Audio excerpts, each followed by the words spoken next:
spent the last week in London, and whenever I travel, I like to take a lot of toys with me. Around once a year, I make one of these what's in my bag style videos because I like these videos. I like watching these videos. I like trying to get an idea of what other people are bringing with them on trips. Maybe I can get an idea for something that will make my next trip a little better.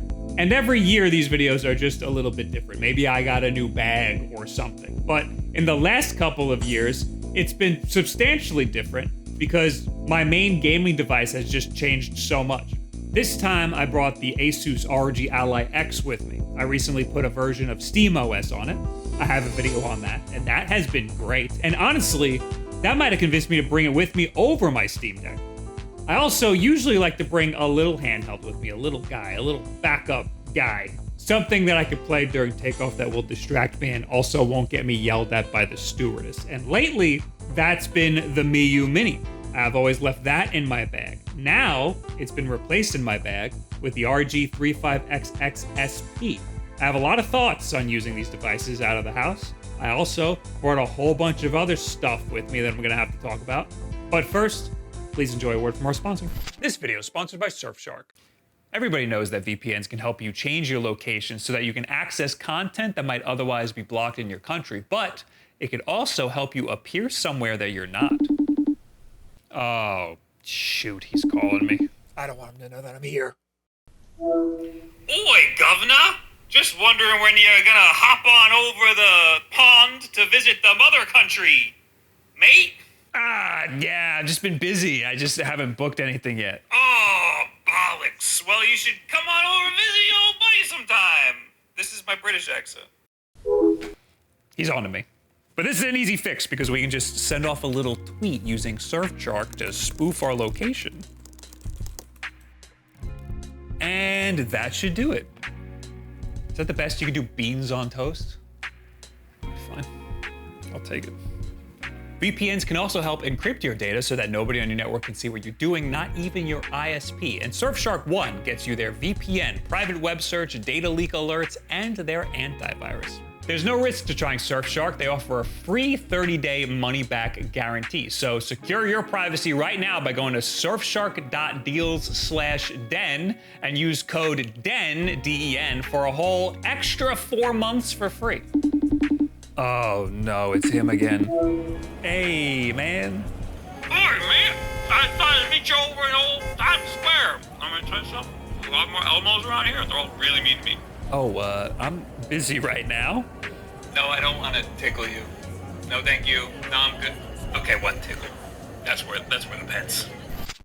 I'll break down in detail why I brought each of these things, but first I'll do a rapid-fire overview. We have the ASUS ROG Ally X, the Anbernic RG35XXSP, the books Palma, my camera, a whole mess of cables, batteries, a charger, a power converter, the ring I used to propose to my girlfriend, a tin of SD and micro SD cards, and my MacBook. Everything fit nicely into this Langley backpack that I've been using for about a year now. It's a bit rigid, which can be good and bad. It barely fits my laptop, but it has just the right amount of pockets and empty space for me to comfortably fit everything. I don't like when backpacks have too many compartments because then all of that space ends up being taken up by those compartments. I'm able to fit my TomTalk satchel inside of this backpack, and inside of that is my ASUS ROG Ally X and a microfiber cloth. I like using this as a case for my PC handhelds because if I'm just roaming around the city, I can just bring this satchel along with me without the handheld inside. Before I left for the trip, I had to sort of prep my ROG Ally X. Obviously, you're going to want to download any games that you're going to want to play on the trip. But what has burned me in the past is that Steam requires you to have an internet connection the first time you boot up any game. So just downloading the game that you want to play is not enough. You have to actually boot up the game on Wi-Fi before you take it off of Wi-Fi. I didn't know what I wanted to play, so I downloaded like 10 different games. And I sat there and I loaded each game up one at a time so that they'd be ready for the flight. And instead of playing any of those games, I fell asleep for like 6 hours. On the way back, I ended up playing Children of the Sun, which is a pretty good game. I played for about an hour and a half, and the battery dropped around 30% by the time I was done. I'm not sure if running the game in Linux helped the battery life at all, but Linux did come in handy for putting this to sleep every once in a while. If like a stewardess came over or if I wanted to talk to somebody, I can just hit the button and it would instantly go to sleep, and I would hit the button again and it would instantly turn it back on. Running Bazite, which is the Linux distro that is very similar to Steam OS, will have your ASUS ROG Ally X running a lot more like a console. So it will go to sleep just like a Steam Deck or even a Nintendo Switch would. It's pretty much instant. And if you've ever had a PC handheld before, you know that putting Windows to sleep isn't exactly instant. I probably could have dropped the performance mode down a little bit to get a little extra battery life out of it, but that was enough playtime for me. Plus, there's usually outlets on the plane these days. And I did have my big Ugreen charger with me, which is more than capable of charging any PC handheld at full wattage and still have room left over for a phone or even a laptop. But I didn't end up using it. Instead, I just watched Police Academy and fell asleep. Did you know Leslie Nielsen is not in that one? He's in Police Squad. I feel baited. I also brought the Anbernic RG35XXSP with me. Like I mentioned before, I like playing smaller devices on takeoff. Unfortunately, I think I forgot to charge it. It was dead. So instead, I played Delta Emulator on my iPhone, which is also an easy alternative. During the trip, though, I did end up using the Anbernic RG35XXSP quite a bit. God, I hate saying that full name. The whole reason we went over there was because Hannah wanted to see Taylor Swift, and she was playing with Paramore, and I like Paramore. There were so many people at Wembley, all packed into one place, so there was no cell service or Wi-Fi. So in between acts, I whipped out the 35XX. I even played it while we were leaving because the queues for the train were so long. The clamshell design is perfect for this because when I need to put it away quickly, I can just close it, and then it goes to sleep, and then that's it. It's the perfect little console for quick bursts. I will warn you though that the battery doesn't last that long in sleep mode, maybe like a day. I was playing Sonic Adventure 2 on and off basically all night. The next day I didn't play it at all, and then the following day it was dead, so I charged it, and when I picked it back up to play again, found out all my progress had been lost. I guess the emulator only saves the game if you close the emulator properly. This is a lesson to just do save states every once in a while. Luckily, it's Sonic Adventure 2. I played it a million times, so I kind of just speed ran back to where I was. In my review of the 35XXSP, I mentioned the option to use the D-pad as a thumbstick, which is necessary to play most Dreamcast games. It's actually pretty rough playing Sonic Adventure 2 like this. Sonic doesn't walk perfectly straight this way. There's absolutely no room for refined movement with this D-pad. But it was manageable. The game is kind of jank anyway. The charger I decided to bring with me is this super powerful Ugreen 160 watt charger. Ugreen is a frequent sponsor here on this channel.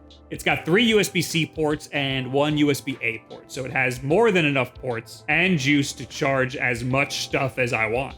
And it supports fast charging on all of those devices. So I had this one brick to charge my phone, my Asus, the 35XX, and even my camera. I had this plugged into a step-down converter that I bought off of Amazon for about $34, which is a bit redundant because this converter also has multiple USB ports in it.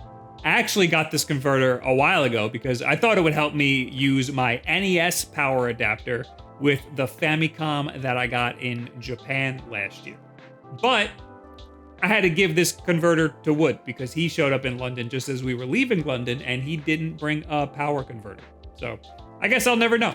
I brought 2 portable batteries with me, one of them being another product Ugreen gave me for a sponsorship. I like this one a lot because it's MagSafe, so I don't even need to bring a cable with me when I have this. I actually just had this plugged into the wall outlet, and I would just attach my phone via MagSafe when I was going to sleep. I was using it like a wireless charger. The second portable battery that I brought is this old Nintendo one. I just like its novelty. It's an official Nintendo product, and I think that's cool. This one is for Hannah to use. She doesn't have a MagSafe case. I also brought my Books Palma with me. This is an e-ink smart device. It doesn't have cellular, but it does have a Wi-Fi. Otherwise, it's just like a smartphone. I love this thing, and the reason why I brought it with me was because I brought it with me on a Vegas trip this year, and I used it a lot on that trip. The hotel had Wi-Fi, and it was kind of like a big resort, so when I was just walking around the hotel, I used this instead of my phone. I brought it to the pool with me a few times. And it's really cool to scroll through Twitter on a screen that isn't constantly blasting light in your face. So with that in mind, I thought it would be cool to have. I didn't end up using it at all because we were never really in range of the hotel Wi-Fi. So lesson learned, I'm not bringing that on a trip like that again. I have this flavored Camel cigarette tin that my mom must have given me when I was in high school. And I use it to hold extra SD cards and card readers. I brought with me this really handy USB-C card reader that I would love to connect to my phone to transfer photos that I took from my camera without having to use a computer. It's very convenient. It's great that it's small because it can fit right in your pocket and you can always have it with you. The problem is that it's small. I had lost it for months and I just found it right before we went on this trip. So I put it in that tin. When I showed up in London, couldn't find it anywhere. Didn't use it once the whole trip because I couldn't find it. I don't know where it is now. What is that pocket? Why would I put it there? This was the first trip that I brought with me my new Fujifilm X100VI and its teleconverter. You might have seen it in some videos recently. I use it mostly for pictures, which is why I barely took any videos on this trip. It's almost all pictures. And the pictures out of here are incredible with Fujifilm's film simulations. I pretty much exclusively use the classic Chrome and A-Cross film simulations. It took me a while to get used to it, and this trip was a great way for me to sort of figure it out. I even got to figure out its video capabilities, so this trip got me to really like this camera. I shoot both RAW and JPEG, so I can just upload the photos straight from the camera, and I have something to edit if I need to. It uses USB-C, so I can charge it just like I would my phone. The biggest problem with this camera is that it's perpetually out of stock and marked up on every reseller site. Everyone wants this camera, and it's impossible to get right now. I pre-ordered this camera earlier in the year, and I was waiting months for it. The only reason why I have it is because somebody at Fujifilm emailed me a year ago about a video on my second channel. Great guy, actually. He takes great photos. You should check him out. I hate that I had to use my influencer-ness to get this thing, but I love having it, so I guess I'm not sorry. And finally, I bring my 2021 M1 MacBook Pro and an SSD or two everywhere with me. I recently put this stupidly expensive black leather D-brand skin on it just to jazz it up a little bit because it is a bit old by now. This is my daily computer. I do all of my work on here and edit all of these videos on here. My default state at home is being on my MacBook. And it's honestly also my default state when I'm traveling. Instead of playing games on any of the litany of handhelds that I bring with me, I'm usually just chilling on my MacBook. And the battery life is still great on this thing. I rarely feel obligated to charge it. And that's all the stuff that I brought with me over to London. I didn't really get anything while I was over there. I did meet up with Wood, and he wanted to go to some game stores for a video. We went to Sex, which is apparently how you pronounce that, which is basically a computer pawn shop. The prices were all right. We also went to Game, which is basically just GameStop. I literally twisted. Suck. I twisted. You suck, dude. Give sucks. And we went to Harrods, which is a department store that had a crazy high-end electronics section with some wild stuff, like this gigantic double 4K ultra-wide monitor that was running off of a laptop and definitely wasn't in 4K at all. I did meet up with Elliot, though, and he brought a whole bunch of goodies for me, including this Game Boy that he made. See if you can spot what's wrong with it. It should be pretty obvious. Pretend like you're playing something on it. Oh, yeah. Why did my brain not figure that out? He gave me this because I bought another wacky Game Boy off of him a while ago. There's a YouTube short on that somewhere. I love this kind of shit. Overall, the trip was great. I had no intention of ever going to London. We only really went there because of the Paramore Taylor Swift show. But London fucking rules. We had a great time. The food was excellent. The coffee was incredible. I went to maybe 10 different coffee shops and every one was amazing. It was a 10 out of 10 experience. I would definitely go back. I'm sorry I didn't film much content there, but I was living in the moment. And you know what? Maybe that's why I enjoyed it so much. What do you guys think about the stuff that I bring with me when I travel? Is there something that would have made my life a little bit easier here? Or is there something that you found here that might make your life a little easier? Leave it in the comments below. At me on Twitter, which is the best place to reach me, and any of all of this other social media garbage. Actually, I take that back.